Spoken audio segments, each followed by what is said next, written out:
Good morning, students. Today I will continue the previous chapter which I left yesterday. A highly irrigated and fertile land went to Pakistan. जो highly irrigated land था और fertile था, जिसकी fertility बहुत ही अच्छी थी, वो किसको चला गया? पाकिस्तान को चला गया. Almost the whole of jute producing area become part of East Pakistan. This created food crisis in the country. Before partition, jute industry of the India enjoyed a world monopoly. तो इंडिया की क्या थी? Monopoly थी किसमें? Jute industry में. अब वो किसके पास चली गई? वो भी ईस्ट पाकिस्तान के हाथ में आ गई. But now it was suffered heavily for lack of raw material. तो अब क्या था? यहाँ पर रॉ मटेरियल की कमी थी. State of industrial sector on the eve of independence. Like agriculture की तरह जो इंडस्ट्रियल सेक्टर था वो भी पूरे तरीके से डेवलप नहीं कर सका ब्रिटिशर्स के राज में. British government systematically destroyed. British government ने क्या किया? उसको सिस्टमेटिकली हैंडीक्राफ्ट को अपने तरीके से डिस्ट्रॉय कर दिया और मॉडर्न इंडस्ट्री को भी अब कम अप नहीं होने दिया, अलाउ नहीं किया. The primary motive is to get raw material at a cheap rate. उनका जो प्राइमरी मोटिव था वो क्या था? चीप रेट पर रॉ मटेरियल गेट करना and to sell finish product. और फिनिश प्रोडक्ट किसकी? ब्रिटिश इंडस्ट्री से जो बनकर आती थी उसको इंडिया में हाई रेट पर बेचना.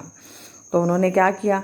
Main reason for decline of handicraft industry. Handicraft industry के डिक्लाइन होने के मेन कारण थे जो क्या थे? First, discriminatory tariff policy. Discrimination means अलग अलग तरीके जो है वो अपनाना. ब्रिटिशर्स फॉलोड ए डिस्क्रिमिनेटरी टैरिफ पॉलिसी. ब्रिटिशर्स ने डिस्क्रिमिनेटरी टैरिफ पॉलिसी लगाई, यानी कि हर चीज़ के लिए अलग अलग.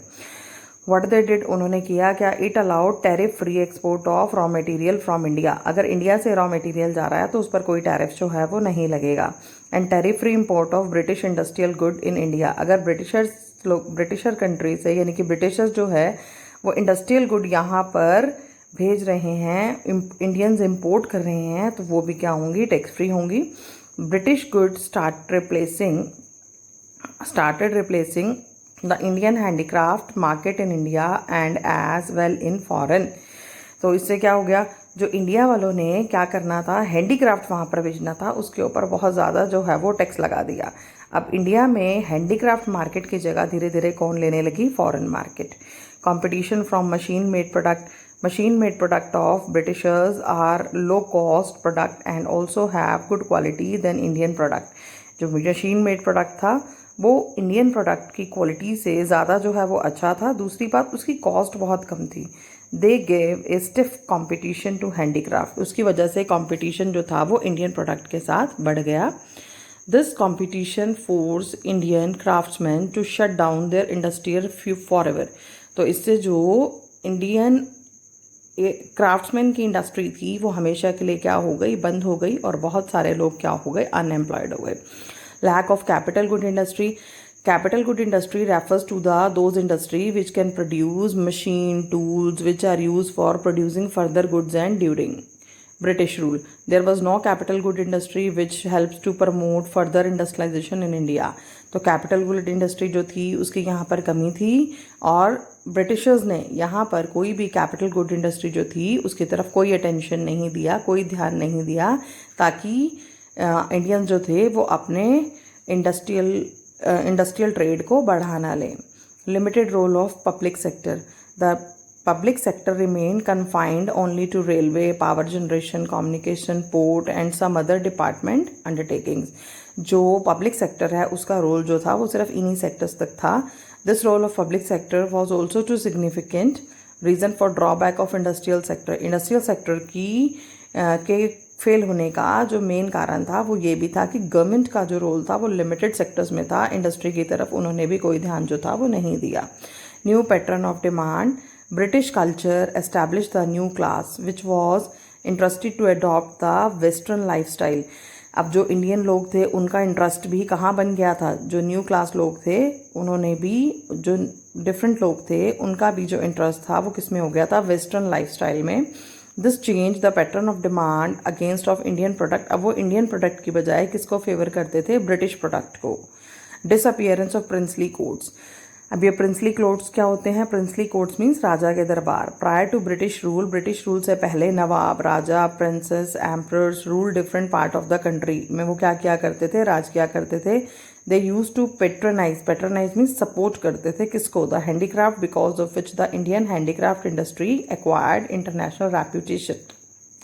क्योंकि इंडियन हैंडीक्राफ्ट इंडस्ट्री का जो रेप्यूटेशन था वो इंटरनेशनल रेप्यूटेशन था, वो लोग भी उसको क्या किया करते थे, सपोर्ट किया करते थे। The beginning of British rule, जैसे ही ब्रिटिश रूल आया, implied end of princely courts, अब प्रिंसली कोर्ट्स जो थे वो क्या हो गए थे, खत्म होते जा रहे थे धीरे धीरे। Modern industry operating during independence due to initiative of the private sector, अब प्राइवेट सेक्टर ने क्या किया, इनिशिएट लिया। Modern industry started to come up during the second half of the 19th century. Second half means 1851 to 1899. These industries established in this period were mainly confined to cotton, textile, jute, mills and progress remained very slow. अब ये industry जो थी वो बनी थी वो कौन कौन सी थी, कॉटन, टेक्सटाइल और जूट, और इनकी भी प्रोग्रेस जो थी वो बहुत ही क्या थी, कम थी। The cotton textile mills were mainly dominated by Indians, जो कॉटन टेक्सटाइल मिल थी उसके मालिक कौन थे, इंडियन थे, बट वो कहाँ पर लोकेटेड थी, western part of the country, namely Maharashtra and Gujarat. The jute mill dominated by foreigner, जो जूट मिल थी उसको कौन चला रहा था, उसको फॉरनर चला रहे थे, फॉरनर जो थे वो उसके मालिक थे, और मेनली कंसंट्रेटेड इन बंगाल, कहाँ थी, बंगाल में। The major breakthrough was setting up, इस समय क्या इस्टेब्लिश हुई, TISCO, Tata iron and steel company, कहाँ पर, 1907 में, Jamshedpur, Bihar. A few other industries in the field of sugar, cement, paper, etc. ये भी क्या हुआ, सामने आई, came up after second world war. Second world war में, सेकेंड वर्ल्ड वार के बाद, अभी सेकेंड वर्ल्ड वार कब से कब तक चला था, 1939 से 1945 तक, because after second world war के बाद गुड्स की जो थी वो कंट्री में क्या हो गई, कमी हो गई। However, there was hardly any capital good industry to help promote further industrialization in India. Capital good industry means, अब ये कैपिटल गुड्स क्या होती हैं, are industries which can produce machine, tools which are of in turn use for production article for the current consumption. The growth of the rate of new industrial sector and its contribution to GDP remained very small, जो GDP में new industrial sector का role था वो बहुत ही कम था। Another significant drawback of the new industrial sector was very limited area of operation of public sector. ये already हम पढ़ चुके हैं कि जो पब्लिक सेक्टर का रोल था वो कुछ लिमिटेड सेक्टर्स में ही था, वो कौन कौन से थे, railway, power generation, communication, port and some of other departmental undertakings. State of the foreign trade on the eve of independence, अगर हम किसकी बात करें, फॉरेन ट्रेड की बात करें, तो India has been important trading nation since ancient times, पुराने समय से ही इंडिया जो है वो इम्पोर्टेड ट्रेडिंग नेशन जो है वो रहा है। But the British rule in India ended is importance which adversely effect the structure of composition, but जैसे ही ब्रिटिशर्स आए हैं तो इंडिया का स्ट्रक्चर जो है वो क्या हो चुका है, चेंज हो चुका है। And volume of India foreign trade, और वॉल्यूम में भी क्या आया है, काफ़ी चेंज आया है। Net export of primary goods and importer of finish goods, अब इंडिया क्या बन चुका है, exporter of primary product such as a raw silk, wood, cotton, sugar, indigo, jute etcetera, और इम्पोर्टर किसका बन चुका है, finish consumer goods like cotton, silk, woolen clothes and capital goods like machinery produced in British industries. Surplus trade but only to benefit Britishers. Surplus trade अगर था तो उसका benefit सिर्फ और सिर्फ किसको था, ब्रिटिशर्स को था। Under British rule India's export exceeded her import implying A surplus of balance of trade. अब ये बैलेंस ऑफ ट्रेड किसे कहते हैं, जहाँ पर एक्सपोर्ट ज़्यादा होती है और इम्पोर्ट कम होती है। अब इंडिया से एक्सपोर्ट तो हो रहा था, बट किसका, ज़्यादा से ज़्यादा रॉ मटेरियल का एक्सपोर्ट जो है वो हो रहा था। But this surplus was owing largely to export of primary product and this surplus came at a huge cost to the country economy, जो कि कंट्री के लिए सही नहीं था कि रॉ मटेरियल यहाँ से जाता था और फिनिश गुड्स वहाँ से बनकर आते थे और लोग उसे जो है वो परचेज करते थे। Several essential commodities, food grain, cloth items, all of which led to drain of kerosene etc. were scarcely available in the domestic market. अब इनकी क्या हो गई, डोमेस्टिक मार्केट में क्या हो गई, कमी हो गई।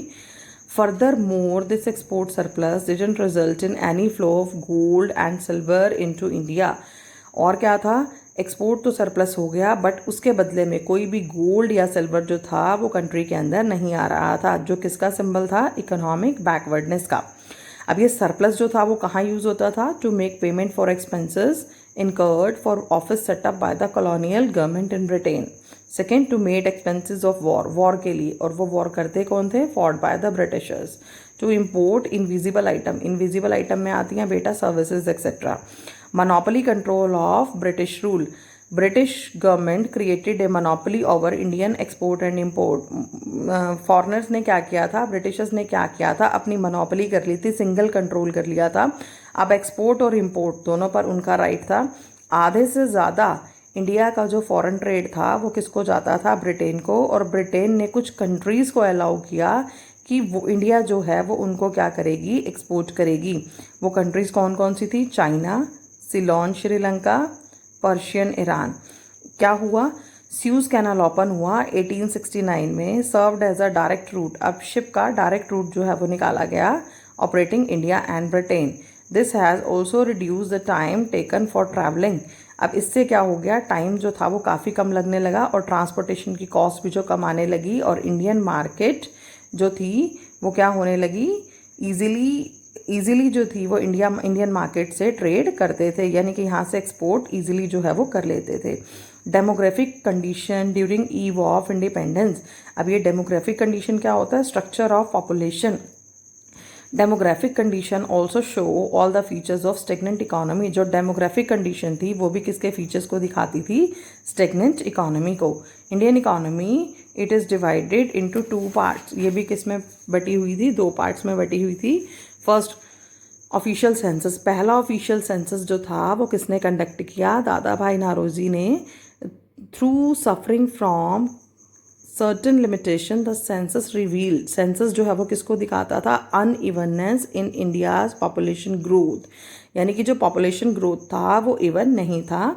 फ्रॉम 1881 ऑनवर्ड्स, 1881 में जो है ये पहला सेंसस किया गया।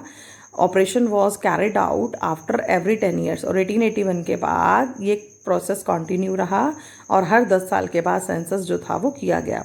The year of great divide 1921 माना गया। इससे जो पहले की स्टेज थी उसे बिफोर डेमोग्राफिक ट्रांजिशन कहा जाता था, और जो इसके बाद की थी उसे आफ्टर डेमोग्राफिक ट्रांजिशन 1921 जो है वो कहा जाता था। जो फर्स्ट स्टेज थी वो 1921 से पहले थी, और जो सेकेंड स्टेज थी वो 1921 के बाद थी। However neither the population of India NOR the rate of population growth the stage was very high.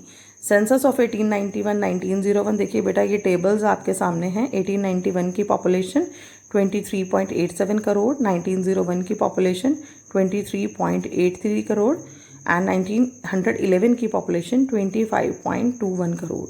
Census 1921 showed decline in the population of 0.07 crore, but after 1921 के बाद इसमें कंसिस्टेंसी रही, इसमें पॉपुलेशन जो है वो बढ़ी बट घटी नहीं, इसीलिए 1921 को जो है वो ग्रेट ईयर ऑफ डिवाइड कहा जाता है। अब डेमोग्राफिक प्रोफाइल की अगर बात करते हैं तो highly birth rate and death rate. अब ये बर्थ रेट और डेथ रेट दोनों जो है वो पर 1000 के हिसाब से जो है वो निकाले जाते हैं। तो बर्थ रेट कितना रहा और डेथ रेट कितना रहा, birth rate and death rate was high, that is approximate 48 and 40 पर 1000। लो लिटरेसी रेट यानी कि एजुकेशन का रेट जो था वो बहुत ही कम था। ओवरऑल लिटरेसी रेट जो था वो लेस देन 16% था, और फीमेल लिटरेसी रेट कितना था, सिर्फ और सिर्फ 7%। पुअर हेल्थ केयर फैसिलिटीज़, जो हेल्थ केयर फैसिलिटीज़ थी वो इनएडिक्वेट थी, सफिशिएंट नहीं थी, जिसका रिजल्ट क्या रहा, water and airborne disease was widespread, वो बहुत ज़्यादा फैली। High infant mortality rate, this refers to rate of infant dying before reaching 1 year, यानी कि 1 साल से पहले ही जिनकी क्या हो जाती है, डेथ हो जाती है, वो कितना था 218 पर 1000। लो लाइफ एक्सपेक्टेंसी जो है वो काफ़ी लो थी, it was very low, approximate 32 years as compare to 65.5 in 2011। Widespread poverty, there was no reliable data about extent of poverty कितनी फैली, इसका एग्जैक्ट डाटा जो है, रिलायबल डाटा जो है वो नहीं है, but there was no doubt that extensive poverty prevailed in India during colonial period. But इसमें कोई दो राय नहीं है, इसमें कोई डाउट नहीं है, जब ब्रिटिशर्स का राज था तो हमारी इकॉनमी के अंदर स्टैंडर्ड ऑफ लिविंग जो था वो बहुत ही लो था और पॉवर्टी जो है वो एग्जिस्ट करती थी। Thank you students, I will continue the next chapter in third video. I hope कि आपको क्लियर हो गया होगा।